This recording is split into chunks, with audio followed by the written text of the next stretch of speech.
क्या आप जानते हैं दिल्ली में कहाँ घर बन सकता है, कहाँ दुकान खोल सकते हैं, कहाँ इंडस्ट्री अलाउड है और कहाँ कंस्ट्रक्शन बिल्कुल बैन है।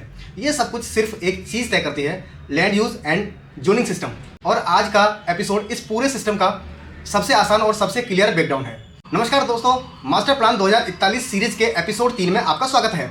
पिछले वीडियो में हमने समझा दिल्ली के 18 प्लानिंग जोन्स कौन कौन से हैं और उनका फ्यूचर कैसा है। जैसा कि वादा किया था, आज हम दिल्ली मास्टर प्लान का सबसे टेक्निकल और सबसे ज़रूरी हिस्सा समझने वाले हैं, लैंड यूज़ और जोनिंग सिस्टम।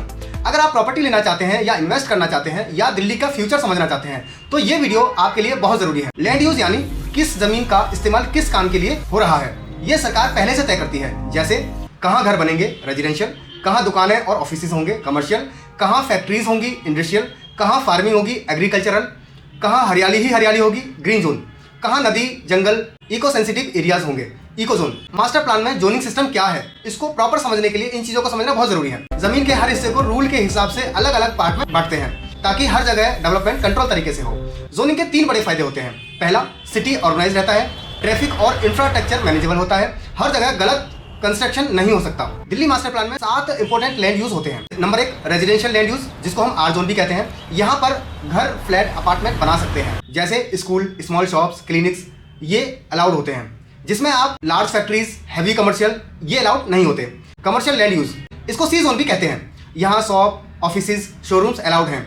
जहाँ तक कि रेस्टोरेंट भी बना सकते हैं, जिसमें आप अपना घर या रेजिडेंशियल डेवलपमेंट नहीं कर सकते। नंबर 3, इंडस्ट्रियल लैंड यूज, इसको हम आई जोन के नाम से भी जानते हैं। यहाँ पूरी तरह फैक्ट्रीज और मैन्युफैक्चरिंग होती है, जैसे प्रोडक्शन, वेयरहाउसिंग और वर्कशॉप। यहाँ पर भी आप अपना घर बनाना चाहें तो नहीं बना सकते। Number 4, public and semi public, इसको कहते हैं पीएसपी जोन। इसमें hospital, schools, colleges, government offices, stadium, institutions, ये सब आते हैं। रिक्रिएशनल ग्रीन जोन, यहाँ कोई कंस्ट्रक्शन अलाउड नहीं होता।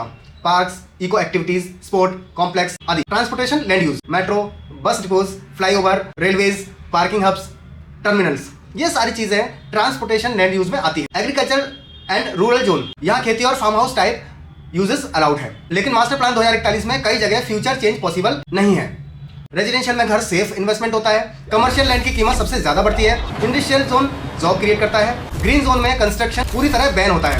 फ्लड जोन में बिल्डिंग रिस्क में होती है। इसलिए लैंड यूज को समझना प्रॉपर्टी खरीदने का पहला स्टेप है। सबसे ज्यादा कंफ्यूजन कहाँ होती है? लोग सबसे बड़ी गलती करते हैं, रेजिडेंशियल प्लॉट खरीद लेते हैं, लेकिन कई बार वो ग्रीन जोन, एग्रीकल्चर जोन या पीएसपी जोन में निकल जाता है। और लैंड यूज कैसे चेक करें, इसके कुछ तरीके हैं। जैसे गूगल में सर्च कर सकते हैं आप दिल्ली मास्टर प्लान 2041 और डीडी की वेबसाइट पर जोनल मैप देख सकते हैं। अगर आपको अपने एरिया का जोनल मैप चाहिए, मैं डिस्क्रिप्शन में डाल दूंगा ताकि आपको जिस एरिया का भी मैप चाहिए आपको मिल सकता है। अगर आपको मैप ना भी मिले, आप हमारे नंबर पर कॉन्टैक्ट कर सकते हैं, व्हाट्सएप कर सकते हैं, ताकि हम आपको आपके एरिया के मैप दे पाए। इसमें कई बार लोग कंफ्यूज होते हैं कि हम अगर प्रॉपर्टी कच्ची कॉलोनी में ले लेते हैं तो क्या वहां पर हमारी प्रॉपर्टी सही रहेगी।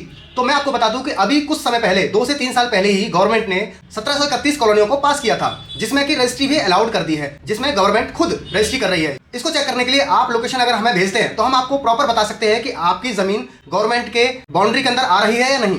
तो इसमें 1731 कॉलोनियों में भी रजिस्ट्री हो रही है, आप करवा सकते हैं। अदरवाइज बहुत सारी कॉलोनियां ऐसी हैं जहां पर रजिस्ट्री नहीं हो रही है। इसमें सरकार 2 तरीके से रजिस्ट्री कर रही है, एक सेल डीड और दूसरी कन्वेंस डीड। कन्वेंस डीड यानी कि गवर्नमेंट के एरिया के अंदर आपकी प्रॉपर्टी आ रही है, आपकी अनऑथराइज कॉलोनी है, लेकिन गवर्नमेंट के एरिया के अंदर आपकी अगर प्लॉट या मकान आ रहा है तो आप उसकी रजिस्ट्री करवा सकते हैं।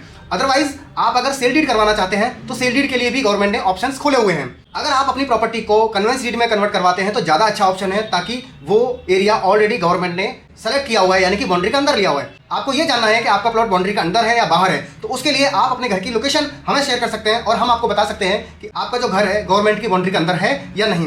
अगर आप गवर्नमेंट बाउंड्री के अंदर अपना घर है तो आप सेफ हैं, और बाउंड्री के बाहर अगर आपका मकान है तो आपके लिए खतरा बन सकता है। तो दोस्तों, ये था दिल्ली मास्टर प्लान 2041 में लैंड यूज और जोनिंग सिस्टम का सबसे आसान और साफ सुथरा ब्रेकडाउन। अगले एपिसोड में हम बात करेंगे लैंड यूज कन्वर्जन क्या होता है, कब आपकी जमीन की कैटेगरी बदल सकती है, रेजिडेंशियल से कमर्शियल कैसे बनता है, एग्रीकल्चर से अर्बन कैसे कन्वर्ट होता है और इसमें क्या क्या रिस्क है। अगर वीडियो अच्छा लगा हो तो लाइक, शेयर, सब्सक्राइब और कमेंट जरूर करें, ताकि हमें हौसला मिले और हम और ज़्यादा जानकारी आपके लिए लेकर के आए।